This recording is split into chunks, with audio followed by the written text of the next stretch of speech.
A 7-year-old boy bedridden, neglected, unable to speak, weighing an unbelievable 255 pounds. Good evening. I'm Jessica Dupnack. It is a heartbreaking story out of the Flint area tonight. The boy's parents now charged with murder. 7 years old, never been to school, never had a pediatrician, no CPS, no neighbors raising flags, no record anywhere that this child even existed. The only reason the world found out about Casper O'Brien is because he stopped breathing. And when the paramedics finally got to that Flint Township home, they could not even get inside the door, not because it was locked, but because there was no room. The house was so packed with clutter and filth that first responders physically could not enter. And somewhere in the middle of all of that was a 7-year-old boy who had not stood on his own 2 feet in God knows how long. Let me tell you something. This one is going to stay with you. In every home, behind every closed door, there's a story waiting to be uncovered.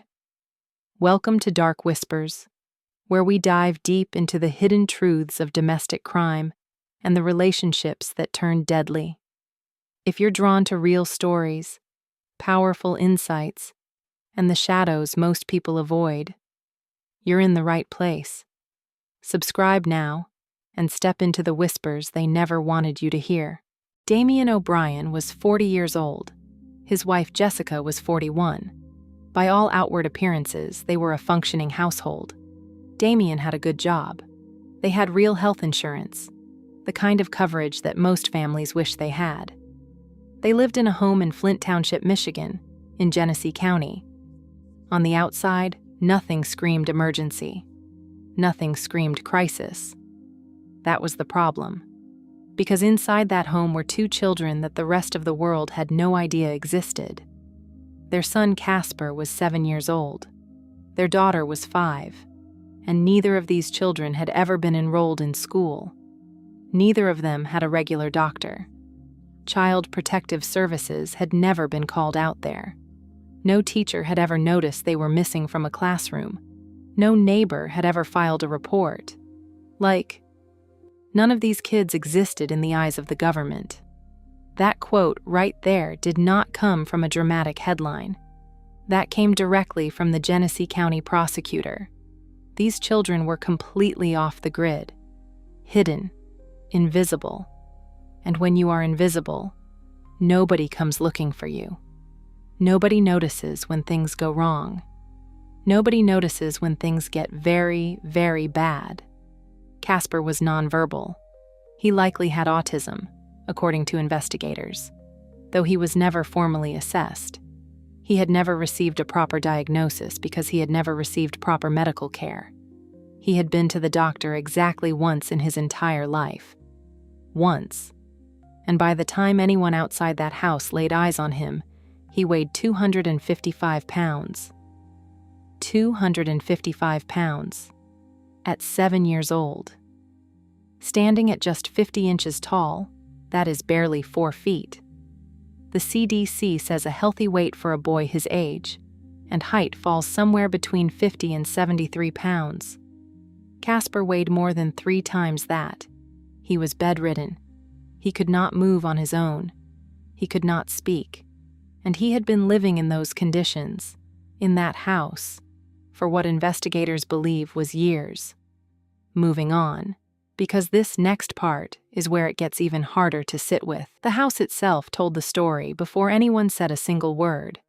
Police described the living conditions as a hoarding situation so severe that when paramedics arrived to try to revive Casper, the township police wrote in their official report that they could not enter the house because there was not any additional room. Read that again. First responders could not get inside.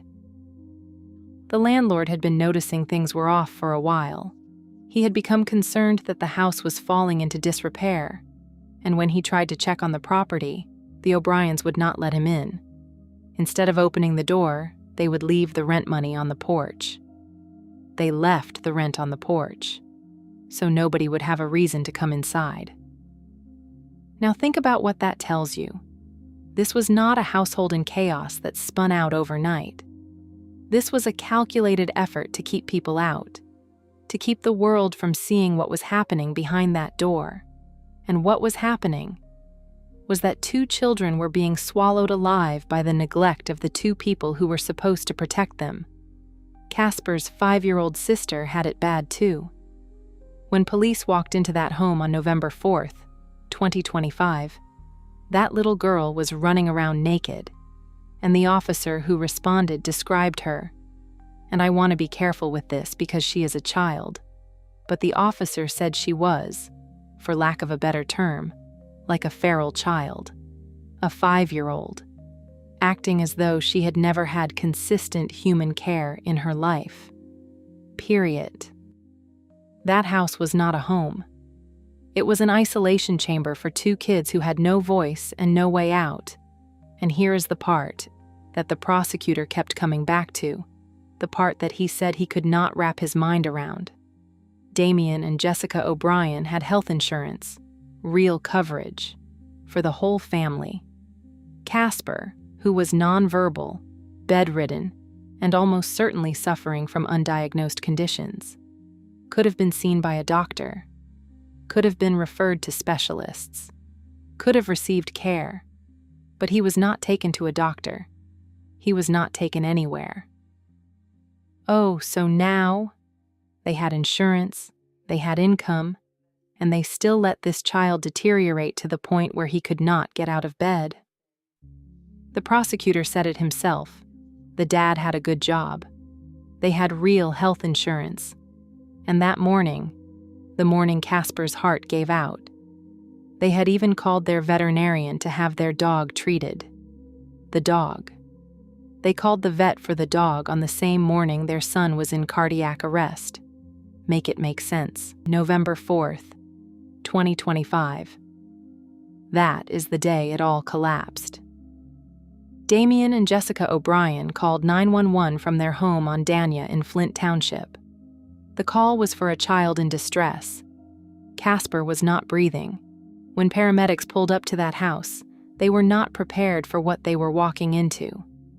The police report described the scene as a hoarding situation so extreme that the officers themselves could not enter the home alongside the paramedics. There was simply no physical space, no room to move, no room to help. Somehow, first responders got to Casper and worked to revive him.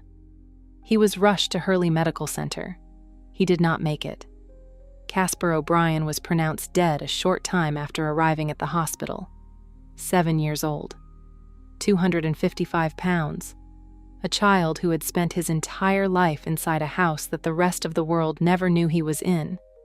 And right there, in that same house, while emergency workers were scrambling, was his 5-year-old sister, running around naked, no shoes, no clothes, no adult supervising her in any meaningful way. Officers on scene described her behavior as feral. A 5-year-old child so disconnected from normal human interaction that she did not know how to act around other people. Child Protective Services was called immediately. She was removed from that home the same day her brother died. That little girl was placed into temporary foster care. And just like that, in the span of a few hours, the O'Brien children went from being completely invisible to the entire world to being at the center of a murder investigation. Anyways, let us talk about what the medical examiner found, because the cause of death said everything that needed to be said about how Casper had been living. The official cause of death was dilated cardiomyopathy. That is a disease of the heart muscle, one that causes the heart to weaken and enlarge until it can no longer pump blood the way it is supposed to. It is the kind of condition that leads to heart failure. And the contributing cause? Morbid obesity. Casper's heart gave out because his body had been carrying weight it was never meant to carry, for longer than anyone should have allowed. The CDC says a healthy weight for a 7-year-old boy standing 50 inches tall falls between 50 and 73 pounds. Casper weighed 255 pounds. His body was under a kind of physical pressure that most adults will never experience in their entire lives. But here's the thing about dilated cardiomyopathy. It does not just appear overnight. This was not something that happened in a week or a month. The condition that killed Casper had been developing over a long period of time, which means the deterioration that led to his death had been happening right there in that house, quietly, with no medical intervention, for years. And nobody knew, because nobody was allowed to know.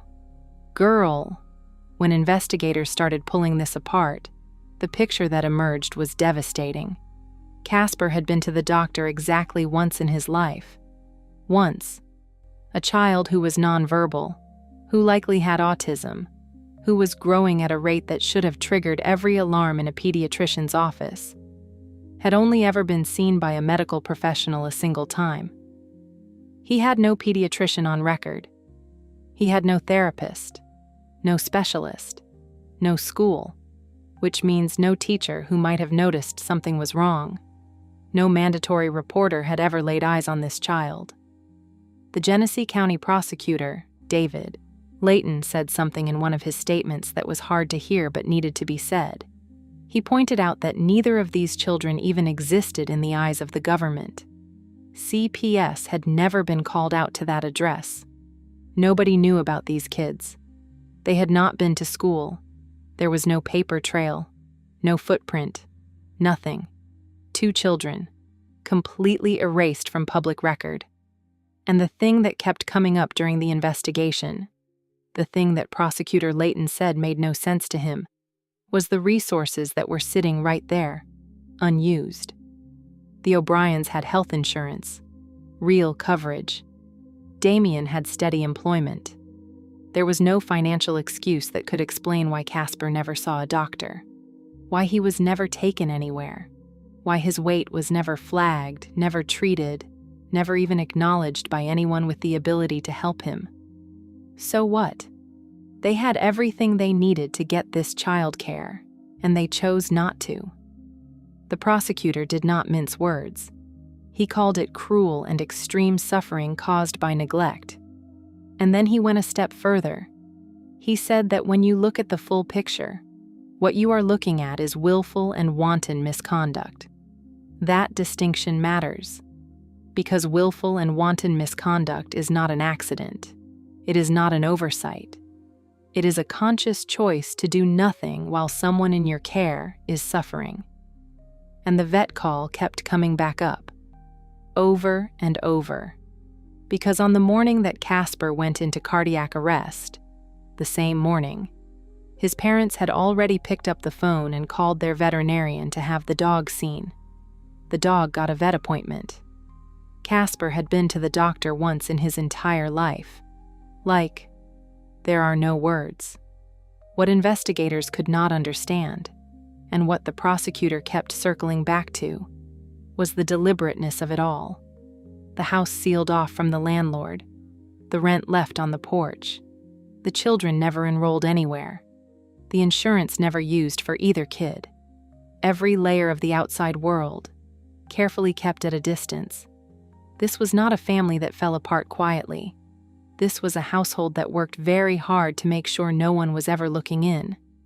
But hey, the outside world eventually came looking anyway, just too late for Casper. Once the investigation was underway, law enforcement had what they needed: the medical examiner's findings, the conditions of the home, the vet call, the single documented doctor visit, the sister's condition, the landlord's account of being locked out, the police report confirming first responders could not enter the house. Piece by piece, it built into something the prosecutor said he could not describe as anything other than extraordinary, terrible neglect. And in Genesee County, that level of neglect, sustained, deliberate, and fatal, has a name in the eyes of the law. This is the only recent photo of 7-year-old Casper O'Brien. When he died, he weighed 255 pounds, bedridden, neglected, living in complete filth. The paramedics went into the house to try to revive the child, and the township police wrote in their police report they couldn't even go in the house because there wasn't any additional room. His parents, Damian and Jessica O'Brien, called 911 last November to their Flint Township home. Casper wasn't breathing. He died at the hospital of a heart muscle disease compounded by being morbidly obese. His little sister was rescued the day he died. When the police arrived, the 5-year-old little girl was running around naked. And for lack of a better term, she was like a feral child. The parents, the O'Briens, are now charged with second-degree murder, torture, and child abuse.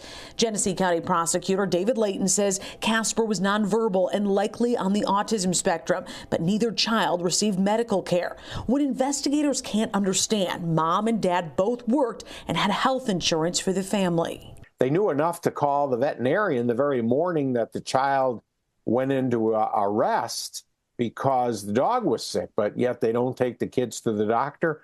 Doesn't make any sense to me. Now, that 5-year-old little girl was immediately taken from the home by Children's Protective Services when this all happened last November. She is currently in temporary foster care. Second-degree murder. That is what Genesee County prosecutor David Layton charged both Damian and Jessica O'Brien with following the death of their son. And it did not stop there. They were also charged with torture and child abuse, both of them, facing the same charges, held at the Genesee County Jail on no bond. No bond means the judge looked at this case and decided that neither of these two people deserved to walk free while it played out. And when you look at what investigators laid out, the conditions of that home, the years of documented absence from any medical or educational system, the state of both children when police arrived, it is not hard to understand why. The prosecutor was direct about how he framed the murder charge. He said that on the face of it, this was cruel and extreme suffering caused by the neglect of the parents, and that in his view, choosing to do nothing while your child deteriorates to that degree is not an accident. It is willful. It is wanton. And under Michigan law, willful and wanton misconduct that results in death can rise to the level of second-degree murder. He also made a point of saying, and this landed, that he had charged torture alongside the murder count, because what Casper experienced over the course of his short life was not simply neglect in the quiet, passive sense of the word. It was sustained. It was prolonged. And it caused the kind of suffering that the law recognizes as something beyond ordinary failure. Now let us be clear about what second-degree murder means in this context, because people sometimes hear that charge and assume it means the parents physically harmed Casper in an obvious, visible way. That is not what prosecutors are arguing here. The argument is that the degree of neglect, the deliberate choice, over years, to deny this child medical care, proper nutrition management, education, and basic human dignity, was so extreme and so conscious that it crossed the line from negligence into something the law treats as murder. I said what I said. Doing nothing on purpose while your child is dying, that is a choice, and choices have consequences. The attorney for the O'Briens had not made a public comment at the time this story broke. What their defense will look like, what arguments they will bring to counter a second-degree murder charge, remains to be seen as the case moves through the courts. But what is not in dispute, what the medical examiner confirmed, what the police report documented, what the prosecutor laid out publicly, is the condition Casper was found in. The weight, the heart disease, the filth, the isolation, the single doctor visit in 7 years of life, the sister running through that house with no clothes and no one looking after her. Those are the facts, and those facts are the foundation of this case. Casper O'Brien lived for 7 years without the world knowing he existed. He never sat in a classroom. He never had a pediatrician who knew his name. He never had anyone outside of that house advocating for him, checking on him, or asking where he was. And by the time the world finally found out about him, it was already too late. His little sister made it out. She is in foster care now, somewhere safe, away from that house. And you have to hope, you really do, that she gets everything she was denied in those first 5 years. Stability, care, someone who shows up for her every single day. But the case of Casper O'Brien raises a question that is bigger than one family in Flint Township. It raises a question about all the children we are not seeing, the ones not enrolled in school, the ones who have never been to a doctor, the ones whose parents have figured out how to keep every system, every institution, every potential set of eyes, completely at bay. How many Caspers are out there right now? Because this child did not fall through the cracks. There were no cracks to fall through. He was never in the system to begin with. He was kept out of it, deliberately, from the very start. Anyways, the O'Briens are in custody. The case is moving. And Casper's story, as heavy as it is now being told. Because even in death, this child deserves to be seen. He deserved to be seen a long time ago. Rest easy, Casper. Dark whispers. We bring the stories that need to be heard.